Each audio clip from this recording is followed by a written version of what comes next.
గోదావరి జిల్లా నల్లజర్లలో రెవెన్యూ సదస్సులు ప్రారంభమయ్యాయి. వైసీపీ ప్రభుత్వంలో జరిగిన అసైన్డ్ భూముల వ్యవహారంపై నీకు తేల్చేందుకే ప్రభుత్వం రెవెన్యూ సదస్సులు ఏర్పాటు చేసిందన్నారు పోతనేడుపాలెం సర్పంచ్ గణపతి.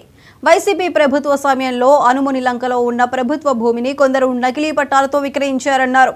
ఆ భూమిలో ఉన్న విలువైన మట్టిని అమ్ముకునేవారన్నారు. దీనిపై సానుకూలంగా స్పందించారు డిప్యూటీ తహసీల్దార్ శాంతిప్రియ. అనుముని లంక ఘటనపై విచారణ జరిపిస్తామని హామీ ఇచ్చారు. దాన్ని ఆన్లైన్ చేసుకోవటం, లేకపోతే వేరే రూట్లో ఇంకా రకరకాల ఇబ్బందులు గురి చేయటం, ఇవన్నీ చేస్తున్నారు. గత 5 సంవత్సరాల్లో మనం పొద్దున్న లభిస్తే ఆన్లైన్లో మన భూములు చూసుకునే రోజులు చాలాసార్లు జరిగింది. మనమే చెప్పుకున్న వాళ్ళు రైతు వారి మాటలు పొద్దున్న లేసి ఆన్లైన్ ఒకసారి చూసుకుంటాం బాబు 1B అటెండ్లు మనం ఉందా రాత్రికి ఇటెండ్ జరిగిందనే లైన్లో మనం కూడా చాలాసార్లు దీని మీద చాలా ఇదయ్యాం.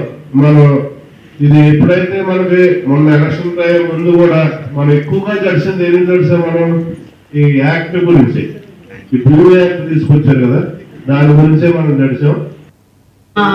తర్వాత ఆర్ఎస్ఆర్ మొత్తం అన్ని వెరిఫికేషన్ చేసి అసలు ఎక్కడ పొరపాటు జరిగిందో సమస్యలన్నీ రైతుల దగ్గర నుంచి తెలుసుకుని వాళ్ళకి వెంటనే వాళ్ళ సమస్యని సాల్వ్ చేయాల్సిందిగా చెప్పారు. అలాగే రెవెన్యూ సదస్సుల్లో ల్యాండ్ ఇష్యూస్ కాకుండా ఎండోమెంట్ సంబంధించిన ఏమన్నా ఉన్న